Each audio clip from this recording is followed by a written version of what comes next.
Bonjour et bienvenue dans les Murmures de Fleur de Lune. Je suis Alice, sophrologue, hypnothérapeute et sexothérapeute au studio Fleur de Lune.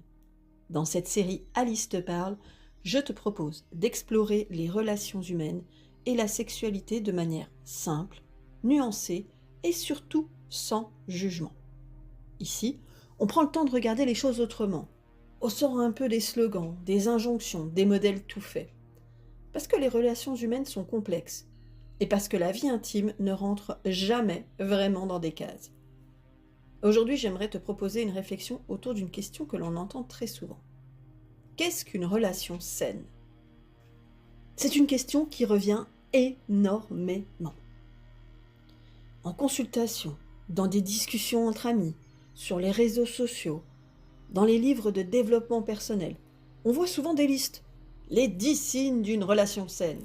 Les 7 règles d'un couple équilibré, les 5 comportements qui prouvent que vous êtes dans une relation toxique.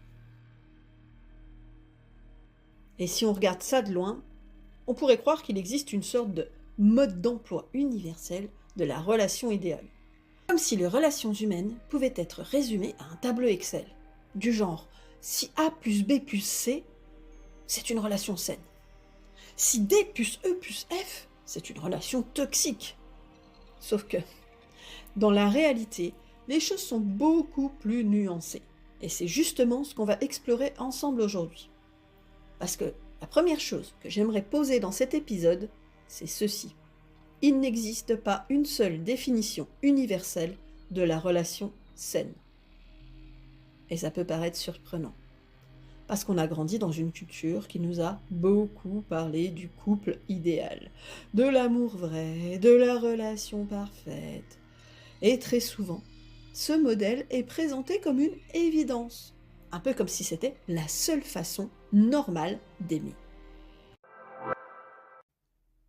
La relation idéale. Ouais, mais selon qui ? Si je te pose la question maintenant, à quoi ressemble une relation saine ?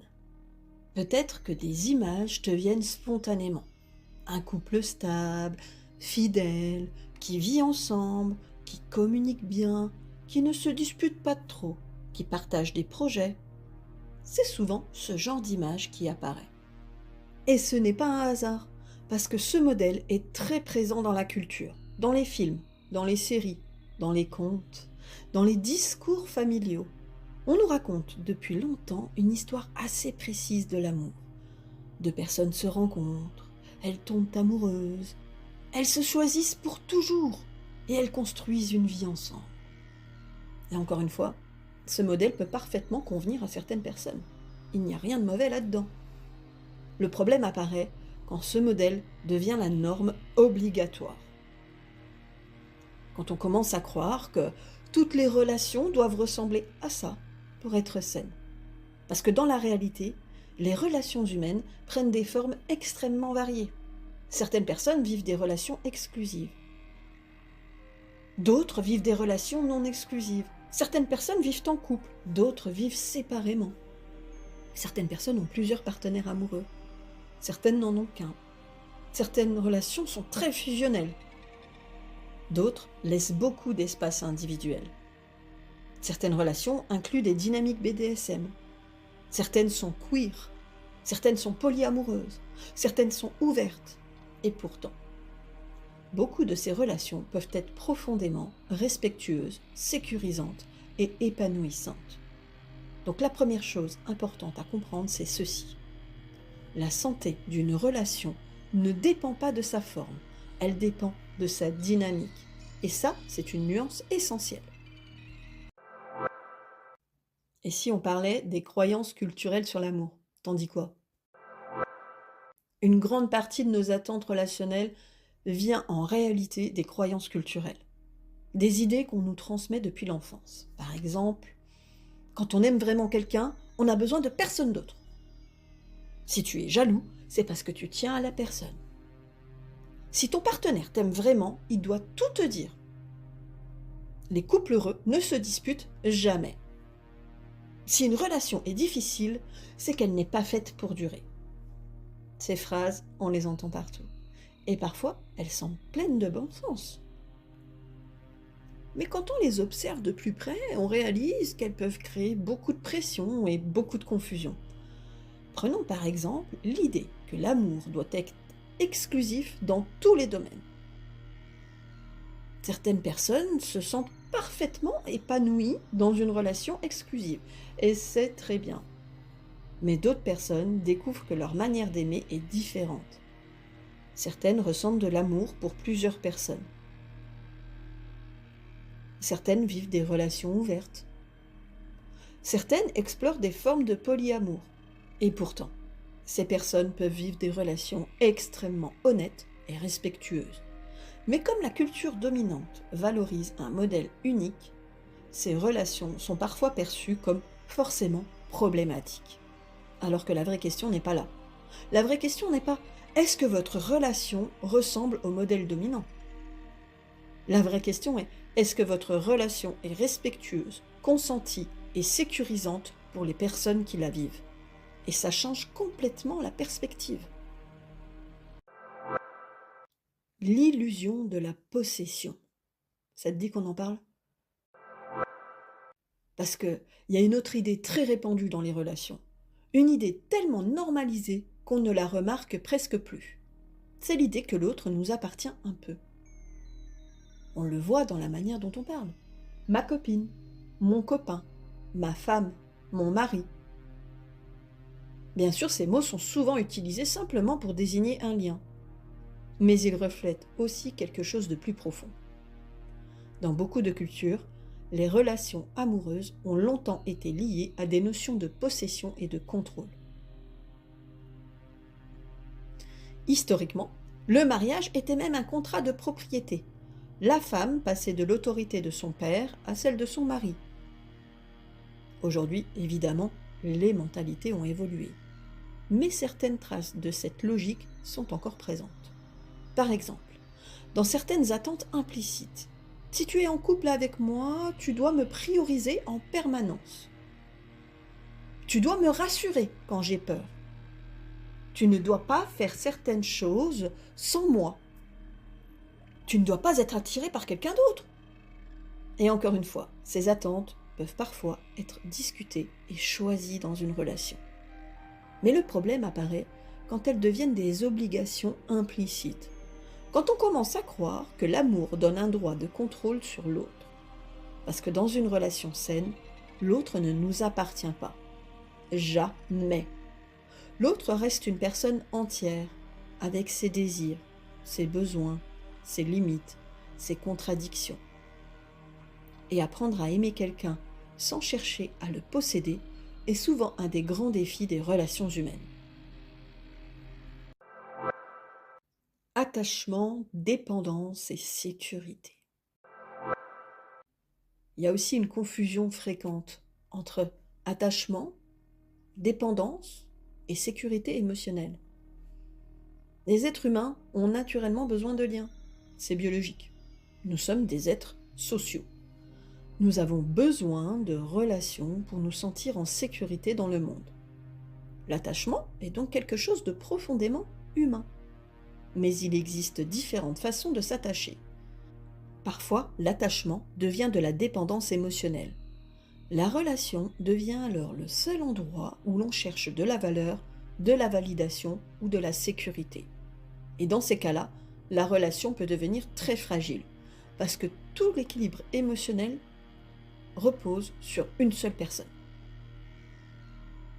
À l'inverse, dans une relation sécurisante, le lien existe, mais chaque personne conserve aussi une base intérieure, une capacité à exister par elle-même, une capacité à se réguler émotionnellement, une capacité à dire non. Et ça ne veut pas dire qu'on n'a pas besoin de l'autre. Ça veut simplement dire que la relation n'est pas le seul pilier de notre équilibre. Chaque relation est unique. Une autre chose importante à comprendre est que chaque relation est un écosystème unique. Quand deux personnes se rencontrent, ce n'est pas seulement deux individus qui se rencontrent, ce sont deux histoires, deux sensibilités, deux systèmes nerveux, deux manières d'aimer, deux manières de communiquer. Et parfois, ces différences s'emboîtent très naturellement. Parfois, elles demandent plus d'ajustement. Et parfois, elles ne sont tout simplement pas compatibles. Mais ce qui est important, c'est que les règles d'une relation se construisent entre les personnes qui la vivent, pas entre les personnes qui la jugent de l'extérieur.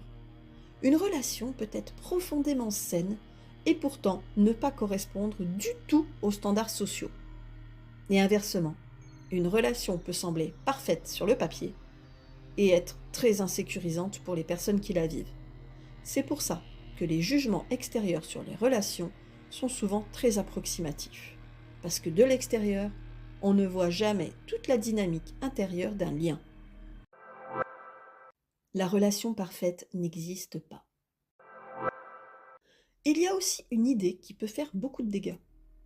L'idée de la relation parfaite. On pourrait croire qu'une relation saine est une relation où il n'y a jamais de conflit, où tout est fluide, où tout est simple, où tout est toujours évident. Mais dans la réalité, même les relations les plus solides traversent des moments de tension, des incompréhensions, des périodes de fatigue, des différences de rythme, des évolutions personnelles, parce que les êtres humains évoluent. Et les relations évoluent aussi. Une relation saine n'est pas une relation sans friction. C'est une relation capable de traverser les frictions sans se détruire. C'est une relation où les difficultés peuvent être parlées, où les désaccords ne deviennent pas forcément des guerres, et où chacun peut rester lui-même. Une question pour toi. À ce stade de l'épisode, j'aimerais te proposer une petite question. Quand tu penses à une relation saine, est-ce que tu penses à un modèle précis? Ou est-ce que tu penses plutôt à une qualité de lien?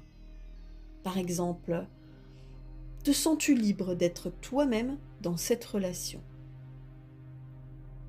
Peux-tu exprimer tes besoins? Peux-tu dire non? Peux-tu changer d'avis? Peux-tu évoluer? Est-ce que tes limites sont respectées? Est-ce que l'autre peut être lui-même aussi? Ces questions sont souvent plus révélatrices que les critères extérieurs, parce qu'une relation saine ne se mesure pas forcément à sa structure. Elle se mesure surtout au climat émotionnel qu'elle crée. Dans cet épisode, nous avons commencé par déconstruire certaines idées très répandues. L'idée qu'il existe un seul modèle de relation saine. L'idée que l'amour implique la possession. L'idée que la relation parfaite existe. Mais si la santé d'une relation ne dépend pas d'un modèle unique, alors qu'est-ce qui fait qu'une relation fonctionne vraiment? Quelles sont les dynamiques qui permettent à un lien d'être respectueux, sécurisant et évolutif? C'est ce que nous allons explorer dans la deuxième partie de cet épisode. Nous parlerons de communication, de consentement, de limites, de sécurité émotionnelle, d'autonomie individuelle et de cette capacité si précieuse dans les relations humaines, évoluer ensemble sans se perdre soi-même.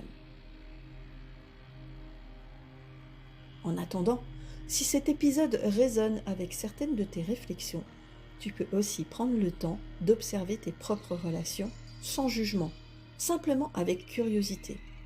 Et si tu traverses une situation relationnelle qui te questionne, te trouble ou te fait souffrir, tu peux aussi utiliser le formulaire Déclic Sexo disponible sur mon site.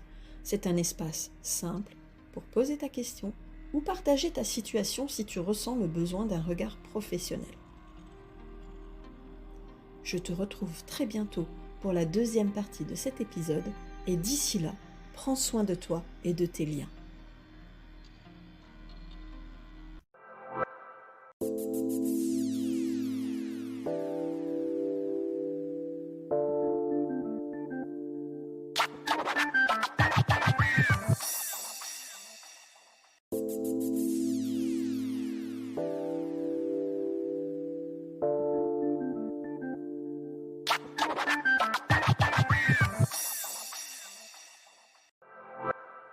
Deuxième partie, les dynamiques qui permettent à une relation de fonctionner.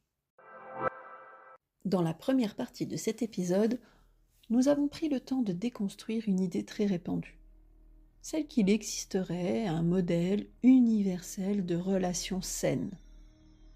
Nous avons vu que les relations humaines prennent des formes très différentes. Relations exclusives ou non exclusives, relations de couple traditionnelles, relations polyamoureuses, relations queer, relations BDSM, et que la santé d'une relation ne dépend pas tant de sa forme que de sa dynamique. Nous avons aussi parlé des croyances culturelles sur l'amour, de l'illusion de la possession dans les relations, de la différence entre attachement, dépendance et sécurité émotionnelle. Et peut-être que cette première partie t'a déjà amené à regarder certaines idées sous un autre angle. Alors maintenant, une question se pose naturellement. Si une relation saine n'est pas définie par un modèle unique, qu'est-ce qui fait réellement qu'une relation fonctionne? Qu'est-ce qui permet à deux ou parfois plusieurs personnes de construire un lien qui soit à la fois respectueux, sécurisant et vivant? Dans cette deuxième partie, je te propose d'explorer les dynamiques relationnelles qui soutiennent les relations durables et équilibrées. Pas des règles, pas une recette magique, mais les fondations que l'on retrouve très souvent dans les relations qui fonctionnent bien. La communication, bien plus que parler. Quand on parle de relation, on entend souvent cette phrase « Tout est une question de communication ». Et c'est vrai, mais c'est aussi un peu réducteur. Parce que communiquer, ce n'est pas simplement parler beaucoup. On peut parler énormément dans une relation, et pourtant ne jamais vraiment se comprendre. La communication relationnelle, c'est surtout la capacité à exprimer ce qui se passe à l'intérieur de soi. Ses besoins, ses émotions, ses limites, ses doutes. Et ce n'est pas toujours facile, parce que beaucoup de personnes n'ont jamais appris à faire ça. Dans beaucoup de familles, on apprend plutôt à se taire, éviter les conflits, minimiser ses émotions, ou au contraire, exploser quand ça devient trop intense. Donc quand on arrive dans une relation, on porte déjà tout un bagage émotionnel et relationnel. Et la communication devient parfois un terrain d'apprentissage. Par exemple, imaginons une situation simple. Une personne ressent de la frustration parce qu'elle a l'impression de porter beaucoup de responsabilités dans la relation. Elle pourrait dire Tu ne fais jamais d'efforts ». Mais ce type de phrase provoque souvent une réaction défensive, parce que l'autre entend une accusation. Alors qu'une communication plus ouverte pourrait ressembler à « En ce moment, je me sens un peu dépassée par certaines responsabilités. J'aurais besoin qu'on en parle ». La différence peut sembler subtile, mais elle change complètement la dynamique. Parce que la communication relationnelle fonctionne mieux quand elle parle de soi plutôt que d'accuser l'autre. Et ça demande un certain niveau de conscience émotionnelle. Apprendre à identifier ce que l'on ressent. Apprendre à mettre des mots dessus. Apprendre aussi à écouter. Parce que la communication n'est pas seulement l'expression. C'est aussi la capacité à accueillir ce que l'autre dit, même quand ce n'est pas confortable. Le consentement dans la relation.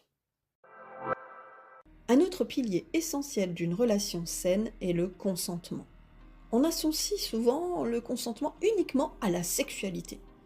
Mais en réalité, le consentement concerne tous les aspects d'une relation. Le consentement, c'est la capacité à dire oui, non, peut-être, pas maintenant, pas comme ça, et que ces réponses soient respectées.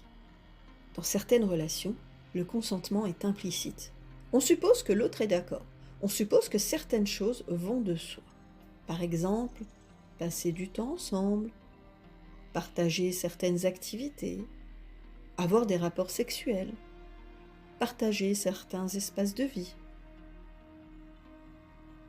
Mais une relation saine est une relation où les choix restent vivants et conscients, même dans des relations très longues. Parce que l'autre n'est jamais une extension de soi. L'autre reste une personne autonome. Et dans certaines dynamiques relationnelles, notamment dans certaines pratiques BDSM, le consentement est même extrêmement explicite. Il est discuté, négocié, clarifié.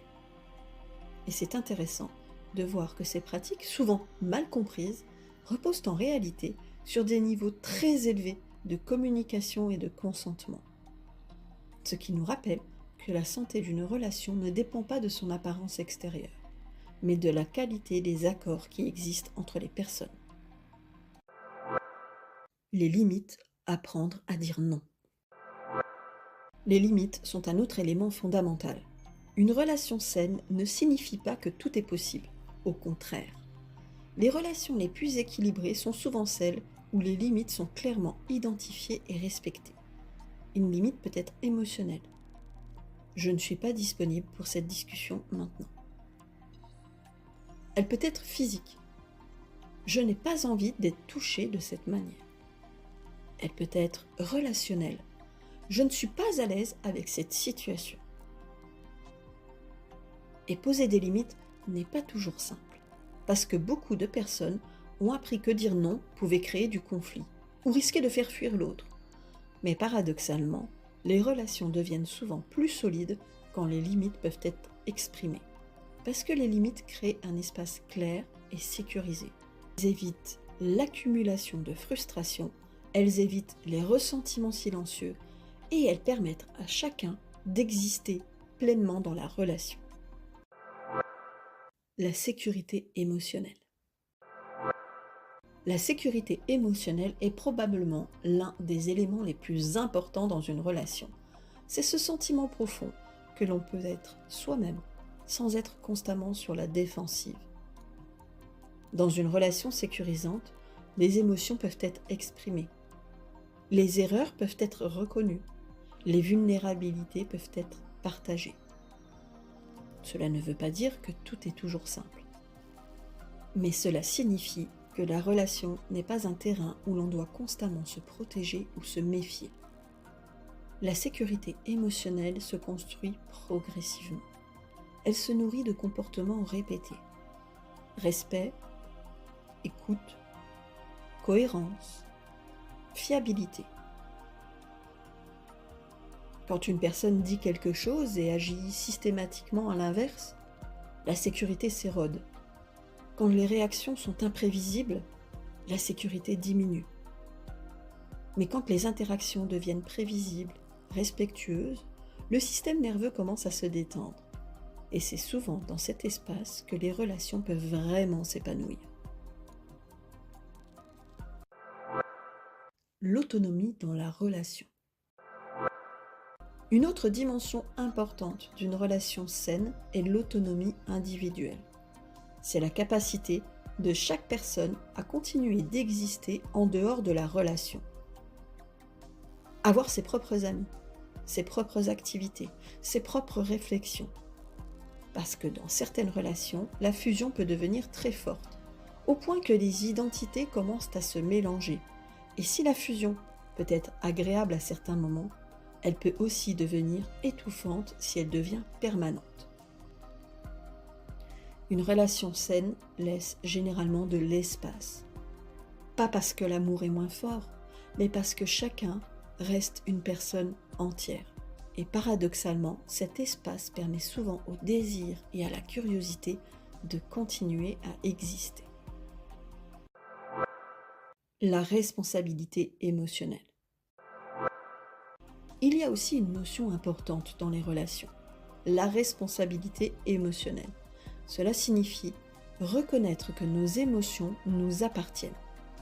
L'autre peut influencer ce que nous ressentons, mais il n'est pas responsable de tout notre monde intérieur. Par exemple, si une personne ressent de la jalousie, la réaction la plus automatique pourrait être « C'est de ta faute, tu me rends jaloux ». Mais une approche plus responsable pourrait être « Je remarque que je ressens de la jalousie. J'aimerais comprendre ce qui se passe pour moi. Cela ne veut pas dire que les comportements de l'autre n'ont jamais d'impact. Mais cela permet de sortir de la logique où l'autre doit constamment réguler nos émotions à notre place. Et dans les relations matures, cette responsabilité est souvent partagée. Chacun apprend progressivement à comprendre ses propres réactions. La capacité à évoluer ensemble. Les relations ne sont pas statiques. Les personnes changent, les besoins changent, les priorités changent. Et une relation saine est souvent une relation qui peut évoluer sans se figer dans un modèle rigide. Par exemple, un couple peut commencer dans une relation exclusive et décider plus tard d'explorer une relation ouverte. Ou l'inverse. Une relation peut évoluer dans sa manière de communiquer, dans son rythme, dans son organisation. Et ces évolutions demandent souvent beaucoup de dialogue et de confiance, parce que changer quelque chose dans une relation peut parfois réveiller des peurs. Mais quand les deux personnes peuvent rester curieuses l'une de l'autre, la relation devient un espace d'évolution plutôt qu'un espace de stagnation. Une question pour toi.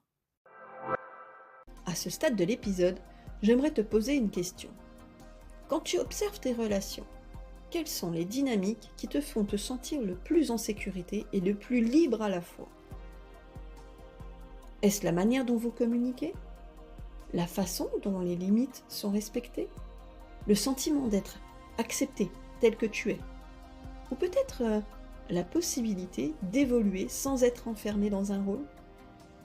Ces éléments sont souvent plus révélateurs que les apparences extérieures. Si je devais résumer cet épisode en une idée simple, ce serait celle-ci. Une relation saine n'est pas un modèle.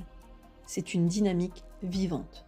Une dynamique faite de communication, de consentement, de respect des limites, de sécurité émotionnelle, d'autonomie et de capacité à évoluer ensemble. Et surtout, une relation saine n'est jamais parfaite. C'est simplement une relation où les personnes peuvent continuer à apprendre, ajuster et grandir ensemble. Si cet épisode t'a fait réfléchir à certaines de tes relations, je t'invite à prendre un moment pour observer ce qui se passe pour toi, sans jugement, simplement avec curiosité. Si certaines questions évoquées dans cet épisode résonnent pour toi, tu peux utiliser le formulaire Déclic Sexo disponible sur mon site pour poser une question. Si tu ressens le besoin d'explorer ta situation personnelle, cela peut aussi se faire en consultation au studio Fleur de Lune, en présentiel à Héricourt en Haute-Saône ou en visio depuis partout dans le monde. Merci d'avoir écouté cet épisode des Murmures de Fleur de Lune. Et je te dis à très bientôt pour un nouvel épisode d'Alice te parle. Et d'ici là, prends soin de toi et de tes liens.